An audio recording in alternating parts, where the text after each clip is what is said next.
Well, great. Dr. Herring, welcome to our show. Thank you. Welcome to Diabetes Health TV. It's a pleasure. Thank you. It's great to see you again after these years, and we've been tracking your work, our magazine, for almost 10 years. And I know you've been a great friend to everyone with type 1 diabetes, especially you've dedicated your life so far to finding a cure for this disease. Well, it is a privilege. It is nothing but a privilege. Seeing how we can help people and seeing patients succeed with an islet transplant, how a life can be really transformed more than by any other treatment, it's just a real pleasure.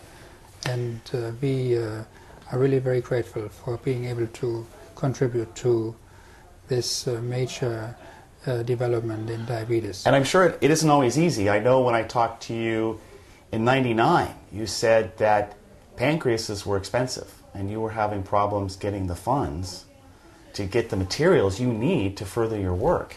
Well, you see, we should not get discouraged by what's happened since then? Minor problems. You see, if money is the problem, then it is not a real problem. Yeah? So right. I think as long as we can address the problems and can resolve the science, and I think if we can imagine how we want to do this, then I think we will usually find the resources necessary to execute.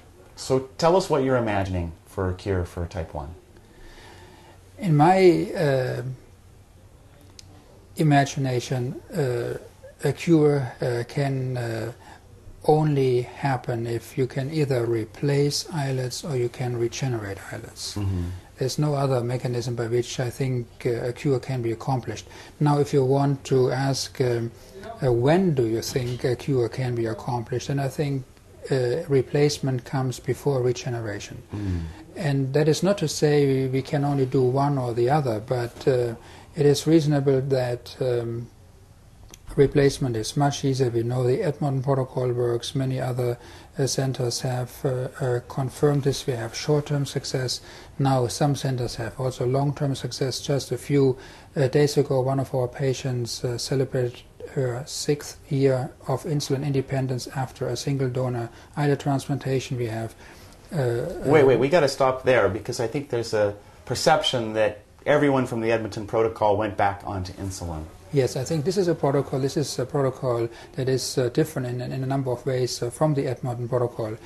We have a different islet isolation protocol. We have a different immunosuppressive protocol. So there are a number of things that are different, and we do not really know whether those factors are important and determine long-term success, or whether we just got lucky. But the fact of the matter is that we have patients, and I think 50% of our patients, if not more, enjoy long-term success. So that is more than 2-3 years, and the longest now 6 years with fairly stable function.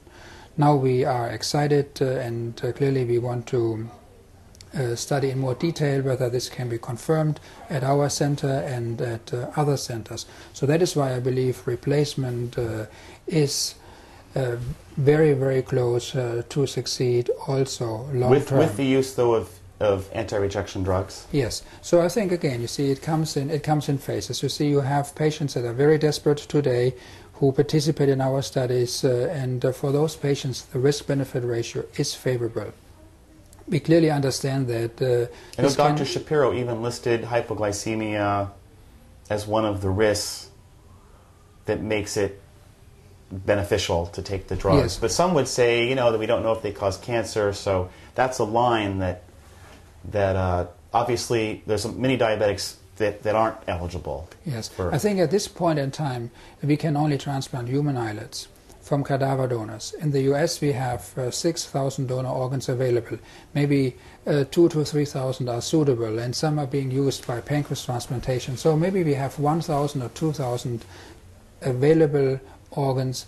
Now there are clearly 1,000 or 2,000 patients in whom the risk-benefit ratio is favorable, given today's immunosuppression. You have 1,000 to 2,000 pancreases available each year, and it takes one pancreas to cure one patient? Yes, we have shown in 2 studies that we can succeed with islets from one donor pancreas. Well, that's wonderful. It used to be much higher. like 3 pancreases. Yes, that's true. You see, there is always progress. It is incremental, it is not a major leap, but there is progress, and we can clearly benefit from the many contributions done by many others, not only working in islet transplantation, but in cell biology and immunobiology, and incorporate those findings into our new protocols. There will be a series of at least small incremental improvements that will change the outcome. So this is possible. So we can replace islets today, I think, with increasing success. We can So let me recap. We only have 1,000 to 2,000 human pancreases available in the United States. Yes. So, and there's plenty of patients that really need that because they have complications to a point that the risk-benefit is better for them to take the anti-rejection drugs. But to roll it out to 1 million patients, we don't have enough islets. Yes. So then you're going to tell us what the next solution is. So I think with the human islet transplantation we can show proof of concept very clearly, and I think it has been shown at least short term, and I think it will also be possible to document this long term.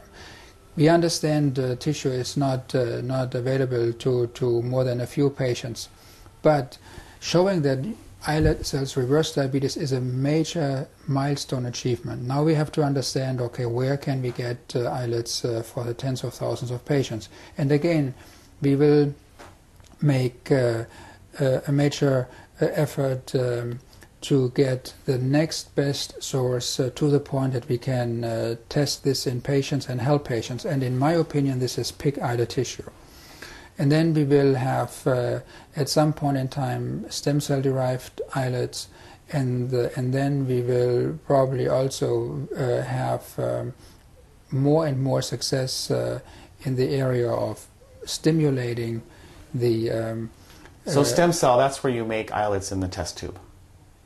Yes. Human islets? So you can do it 2 ways. So you take a stem cell from the bone marrow or an embryonic stem cell, and now in the test tube you direct this stem cell to develop into insulin-producing mature islet beta cells. Or, which could be equally successful, or you say, okay, there ought to be stem cells residing in the pancreas, and now I just need to deliver the right signal to those stem cells so that those stem cells turn into islet beta cells.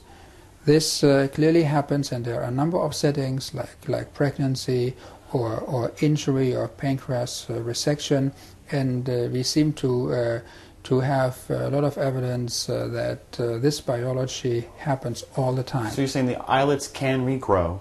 Yes. But then are we faced with the white blood cell attack? That's the disease, really, is that they were put out of commission by the white blood cells. So it is so good that we understand the problems much better than we did in the past. Right. Now, you can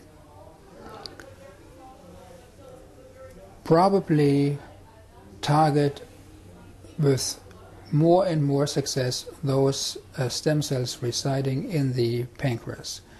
We clearly understand also that now we have to protect those cells from recurrent autoimmunity, but there are strategies also available that are being developed maybe in a very related but not entirely different setting. Kevin Herold and Jeff Luzon are testing anti-CD3 antibodies here in the US, and Lucien Chateauneau and others in Europe, showing that those antibodies may reprogram our immune system to the point that we can re-establish immune regulation and cure autoimmunity. If you combine this strategy with other strategies that will direct pancreatic stem cells to turn into beta cells, then I think you would have a viable therapy available. Now, so how do you... so the method, even putting in the pig islets, the body's going to want to destroy those, just like it's already destroying the islets that are trying to grow naturally. So how do you turn off that, fix the immune system so it doesn't destroy them? So we study with increasing precision the immunobiology. We study the pathways that lead to immune recognition. How does the recipient recognize the pig islet? We also study the pathways that destroy islets after islets have been recognized.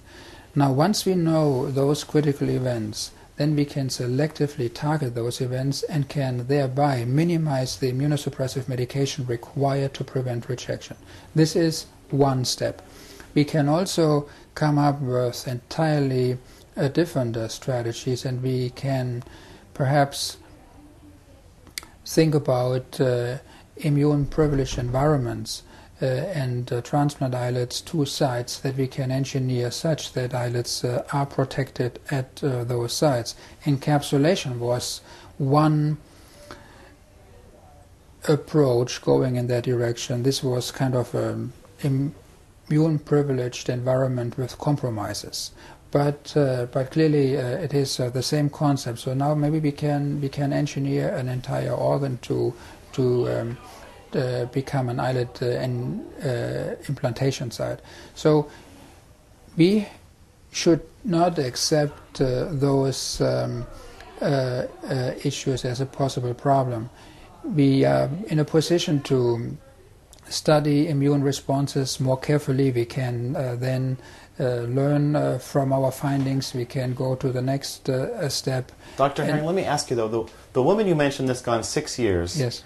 Do you believe the islets attached to her body and became one and started multiplying? Or how do we know how long those islets lived?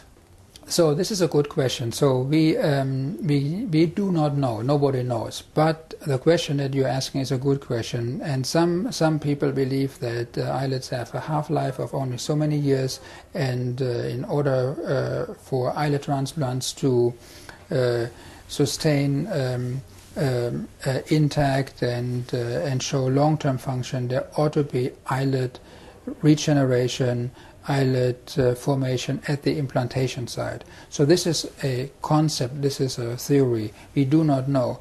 Maybe, but in this one example, though, either those islets are alive after 6 years, the same islet still churning out insulin, or they've decided to divide and attach and so grow. I think we can probably study this in animal models. So now we have seen this, and we have seen this before, I think, in patients who have received islet autografts after a total pancreatectomy for the treatment of chronic pancreatitis, and some of those patients have been diabetes-free for close to 20 years. So this has been shown in a few patients, not in all patients. Because anytime you're going to encapsulate the islet, that makes it more of a challenge for that islet to attach and grow and become one with your body. Yes, and islets may not be able to proliferate and divide in this environment.